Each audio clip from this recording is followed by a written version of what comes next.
Hello student, आपका स्वागत है स्प्लिट स्टडी चैनल पे। आज हम लोग जानेंगे सीटेट एग्ज़ाम के बारे में। जैसा कि आप लोगों को पता है, सीटेट जो होता है दो पेपर का एग्ज़ाम लेता है, पेपर 1 और पेपर 2।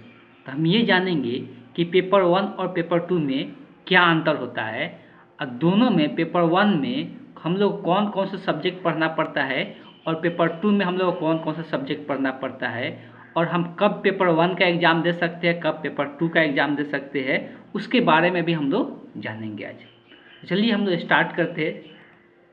पहले अंतर समझते हैं कि दोनों में अंतर क्या है। तो सबको पता ही होगा, जो सीटेट है वो कितने पेपर का एग्ज़ाम देती है, तो 2 पेपर का एग्ज़ाम देती है, जिसका नाम हम लोग लेते हैं। एक का पेपर 1 बोलते हैं, दूसरे को हम लोग पेपर 2 के नाम से जानते हैं। अब देखो, पेपर 1 का जो एग्ज़ाम देते हैं वो शिक्षक बन सकते हैं किस वर्ग के लिए, तो वर्ग 1 to 5 के जो शिक्षक बनते हैं वो पेपर 1 क्वालिफाई करने के बाद बन सकते हैं। अगर पेपर 2 क्वालिफाई करते हैं तो आप 6 to 8 वर्ग के क्लास टीचर बन, मतलब 6 to 8 वर्ग के आप टीचर बन सकते हैं। ठीक है, इसके लिए क्वालिफिकेशन क्या है, तो अगर 12th के बाद 12 के साथ साथ क्या होना चाहिए, अगर डीएलएड किए हुए हैं, 12 के साथ क्या कीजिए, डीएलएड किए हुए हैं, तो आप पेपर 1 का एग्ज़ाम दे सकते हैं। और अगर डीएलएड के साथ आप ग्रेजुएट है, डीएलएड के साथ अगर आप ग्रेजुएट है तो आप पेपर 2 का भी एग्ज़ाम दे सकते हैं। ठीक, मतलब डीएलएड के साथ आप अगर ग्रेजुएट है तो दोनों पेपर का एग्ज़ाम दे सकते हैं, पेपर 1 और पेपर 2 का। लेकिन अगर सिर्फ 12th पास करके आप सिर्फ डीएलएड किए हुए हैं तो आप सिर्फ पेपर 1 का एग्ज़ाम दे सकते हैं। क्लियर है। अब आते हैं कि पेपर 1 के लिए हम लोग कौन कौन से सब्जेक्ट पढ़ना पड़ता है और टोटल कितने मार्क्स का होता है। ये बात ध्यान में रखा जाए कि दोनों को दोनों, ये भी 150 मार्क्स का होता है एग्ज़ाम और ये भी 150 मार्क्स का होता है, लेकिन दोनों का सिलेबस में अंतर होता है। दोनों का सिलेबस सेम नहीं होता है। चलिए सबसे पहले हम लोग जान लेते हैं पेपर 1 के बारे में। तो पेपर 1 का अगर हम लोग बात करते हैं तो पेपर 1 में सबसे पहले हम लोग जान लेंगे कि चाइल्ड डेवलपमेंट एंड पेडागोजी का जो एग्ज़ाम होता है, इसमें ये जिसको हम लोग शॉर्ट फॉर्म में क्या कहते हैं, सीडीपी, जिसको क्या कहते हैं हम लोग, सीडीपी। तो सीडीपी जो होता है वो कितने क्वेश्चन आता है सीडीपी का, तो टोटल नंबर ऑफ क्वेश्चन जो होता है 30 क्वेश्चन होता है और प्रत्येक एक ही नंबर का होता है, इसलिए मार्क्स भी इसमें कितना मिलता है, 30 नंबर ही मिलता है। अब देखिए, हम लोग को 2 लैंग्वेज चूज करना पड़ता है। अगर सीटेट का एग्ज़ाम देखें तो लगभग इसमें 20 प्रकार के लैंग्वेज देखने को मिलता है, लेकिन 20 प्रकार में से हमको 2 ही लैंग्वेज चुनना रहता है। लेकिन लैंग्वेज चुनते टाइम भी पहले एक लैंग्वेज 1 पहले चुना जाता है, फिर लैंग्वेज 2 चुना जाता है। मैक्सिमम बच्चे क्या होते हैं, ज़्यादातर हम लोग देखने को मिलता है हिंदी उर्दू और इंग्लिश मैक्सिमम बच्चे चुनते हैं। इसमें से ही 2 कोई देखने को मिलता है, कोई हिंदी और इंग्लिश ले लेते हैं, कोई उर्दू और हिंदी ले लेते हैं। ठीक, जो जिसको जैसा आसान लगता है वो पेपर चूज कर लेते हैं। आप इसमें कोई भी पेपर पहला चूज कर सकते हैं, दूसरा कोई भी रख सकते हैं, उससे कोई दिक्कत नहीं होता है। ये नहीं है कि हम पहले उर्दू रखें, पहले हिंदी रखें, या पहले इंग्लिश रखें, या पहले, आप कोई भी रख सकते हैं। लेकिन हाँ, दोनों लैंग्वेज में पूछे जाने वाले जो क्वेश्चन होते हैं उसमें थोड़ा सा अंतर आता है, उसमें थोड़ा सा अंतर होता है। इस बात को जानिएगा, हम बताएंगे भी। सबसे पहले जान लेते हैं कि पेपर 1 भी 30 नंबर का होता है। और देखिए, अब यहाँ से आ जाते हैं, अब अगर ये 30 क्वेश्चन जो पूछा जाता है तो 30 क्वेश्चन ये बढ़ जाता है कितने में, तो 15 + 15 में बढ़ जाता है। 15 नंबर का जो होता है ये उस पेपर के लैंग्वेज से पूछा जाता है और 15 नंबर उस पेपर के पेडागोजी से पूछा जाता है। 15 नंबर उस पेपर का पेडागोजी होता है और 15 नंबर लैंग्वेज होता है। इस बात को ध्यान में देना है। उसी प्रकार दूसरे में भी ये भी बढ़ जाता है 15 + 15 में। ये तो जो सीटीपी होता है पूरा पेडागोजी ही होता है, लेकिन ये जो लैंग्वेज वाला पेपर होता है तो ये भी 15 नंबर का उस लैंग्वेज से पूछा जाएगा। लैंग्वेज में क्या पूछा जाता है हम उसका भी थोड़ा सा डिस्क्राइब कर देंगे, लेकिन पहले जान लें कि लैंग्वेज पूछा जाता है, 15 नंबर इसका पेडागोजी होता है। ठीक, तो ये 30 नंबर का ये भी होता है। मैथ का आते हैं तो मैथ बहुत बेसिक क्वेश्चन पूछा जाता है और मैथ में भी 15 + 15 होता है। कहने का मतलब ये है कि 15 नंबर जो होगा मैथ से पूछा जाएगा और 15 नंबर मैथ के पेडागोजी। पेडागोजी का मतलब क्या होता है कि उस लैंग्वेज को पढ़ाने का क्या क्या तरीका हो सकता है, उसके बारे में ही चर्चा किया जाता है। तो 15 नंबर का पेडागोजी होगा, इस बात को ध्यान में। इन्वायरमेंट स्टडी का बात करते हैं हम लोग 1 से 5 क्लास तक इन्वायरमेंट स्टडी ही पढ़ते हैं, 3, 4, 5 तक, ठीक। तो इसमें भी क्या होता है, 15 नंबर तो इन्वायरमेंट से होता है और 15 नंबर इसके पेडागोजी से होता है, इसके पढ़ाने का तरीका से होता है, ठीक।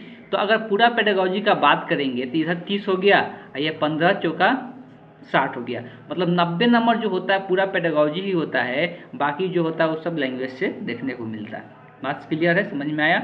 और इसी प्रकार से टोटल जोड़ के कितना नंबर हम लोग का हो जाता है, तो 150 नंबर का हो जाता है। ये 30 नंबर पेडागोजी हो गया, इधर 15, इधर 15, इधर 15, इधर 15, टोटल मिला के पेडागोजी का हिस्सा अगर देखेंगे तो कितना हो जाएगा, तो ये टोटल मिला के हम लोग को 90 नंबर का जो होता है पेडागोजी ही हो जाता है। देखिए, अगर आपका CDP स्ट्रॉन्ग है तो आप आसानी से लैंग्वेज वाला भी कर सकते हैं, जो लैंग्वेज का पेडागोजी पूछा जाता है। अब इस बात को ध्यान में, इसमें जितना भी सीटेट के एग्जाम में क्वेश्चन पूछा जाता है, ये अपने माइंड के बेसिस पर, दिमाग पर हम लोग का बोल सकते हैं कि हम लोग कितना दिमाग लगा पाते हैं उस पर डिपेंड करता है। कुछ क्वेश्चन तो रटा रटाया होता है, वो आप कर सकते हैं, आप पढ़ कर निकाल सकते हैं, लेकिन हर एक के इंडिविजुअल के दिमाग पर डिपेंड करता है कुछ नंबर। वही नंबर क्या करता है, सीटेट में लोगों को अच्छे नंबर लेके आने में मदद करता है, जो हम लोग जो उतना दिमाग अपना लगा पाते हैं तब। टोटल एग्जाम का टाइमिंग का बात करेंगे तो 2 आवर 30 मिनट रहता है, मतलब 2.5 घंटा का एग्जाम होता है, ठीक। 2.5 घंटा का एग्जाम का मतलब भी हो गया कि 150 क्वेश्चन है तो 150 मिनट भी हम लोग को मिल रहा है, मतलब प्रत्येक क्वेश्चन के लिए हम लोग को एक ही मिनट मिल रहा है, ठीक। चलिए पहले आप देख लेते हैं लैंग्वेज 2 के बारे में कि पेपर 2 जो होता है उसमें क्या क्या पैटर्न होता है एग्जाम का, उसको हम लोग देख लेते हैं। पेपर 2 का बात करते हैं तो देखिए, इसमें भी सेम पहला रहेगा कि जो CDP होगा, इसको शॉर्ट फॉर्म में CDP बोलते हैं, तो ये 30 नंबर का ही रहेगा, पहला पेपर के तरह ही। लैंग्वेज 1 भी उसी प्रकार से रहेगा, 30 नंबर का रहेगा। लैंग्वेज 2 भी उसी प्रकार से रहेगा, 30 नंबर का रहेगा। 30 में वही यहाँ पर डिवाइड रहेगा 15 + 15, यहाँ पर भी डिवाइड रहेगा 15 + 15, 15 नंबर पेडागोजी, 15 नंबर लैंग्वेज से रहेगा। मैथ और साइंस, या तो कोई मैथ ले सकता है, कोई साइंस ले सकता है, मैथ या साइंस। अब देखिए, ये डिपेंड करता है कि आप ग्रेजुएशन किस सब्जेक्ट से किए हुए हैं, अगर मैथ और साइंस से आप किए हुए हैं तब आपको मैथ एंड साइंस वाला चूज करना पड़ेगा।